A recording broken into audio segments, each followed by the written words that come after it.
హిందువులు తొలి ఏకాదశిని ఎంతో పవిత్రమైనదిగా భావించి నియమ నిష్ఠలతో పూజ చేస్తారు. ఈ రోజున చేసే చిన్న పూజ, ఉపవాసం, నియమం, వ్రతం ఇలా ఏదైనా సరే 1000 రెట్లు ఫలితం ఇస్తుందని నమ్మకం. తొలి ఏకాదశి రోజున తెల్లవారుజామున నిద్రలేచి ఇల్లంతా శుభ్రం చేసుకోవాలి. అభ్యంగ స్నానం చేయాలి. తర్వాత పూజగదిని శుభ్రం చేసి అందంగా రంగవల్లిని తీర్చిదిద్దుకోవాలి.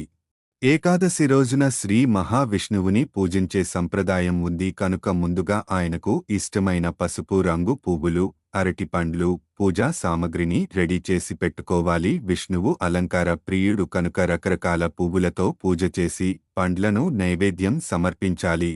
తొలి ఏకాదశి రోజున ఉపవాసం చేసే భక్తుల కోరికలను ఆ స్వామివారు వెంటనే తీరుస్తారని నమ్మకం. ముఖ్యంగా ఎన్ని ప్రయత్నాలు చేసినా వివాహ ప్రయత్నాలు ఫలించకపోతే తొలి ఏకాదశి రోజున యువకులు రుక్మిణీ కళ్యాణాన్ని 11 సార్లు చదివితే శుభ ఫలితం ఉంటుందని, నెల తిరిగే సరికి వివాహం కుదురుతుందని నమ్మకం.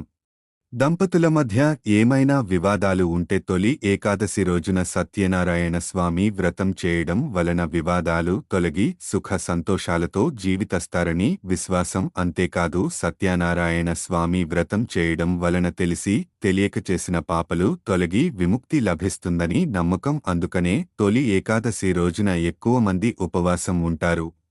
ఇక ఏకాదశి ఉపవాసం రోజున చేసే పూజతో పాటు చేసే దానాలకు కూడా విశిష్ట ఫలితాలు ఇస్తాయని నమ్మకం. ఈ రోజున పేదలకు, అవసరం ఉన్నవారికి అన్న వితరణ, వస్త్రదానం వంటివి తోచిన విధంగా సాయం చేయడం వలన ఆ శ్రీమన్నారాయణ కరుణా కటాక్షంతో జీవితంలో అన్నపానాదులకు లోటు ఉండదని పండితులు చెబుతారు.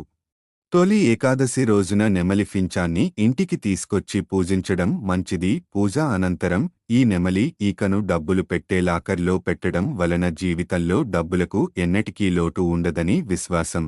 జాతకంలో గ్రహ దోషాలతో ఎవరైనా ఇబ్బంది పడుతుంటే మూగ జీవులకు తినడానికి ఆహారం అందించడం విశిష్ట ఫలితాలను ఇస్తుందని విశ్వాసం. తొలి ఏకాదశి రోజున గోశాలలోని ఆవులకు మేతను అందించడం శుభప్రదం. కుక్కలు, ఆవులు, మూగ జీవులకు ఆహారం అందించడం వలన జాతకంలోని దోషాలు తొలగిపోయి పెళ్లి ప్రయత్నాలు ఫలిస్తాయని, సంపదకు లోటు ఉండదని చెబుతుంటారు.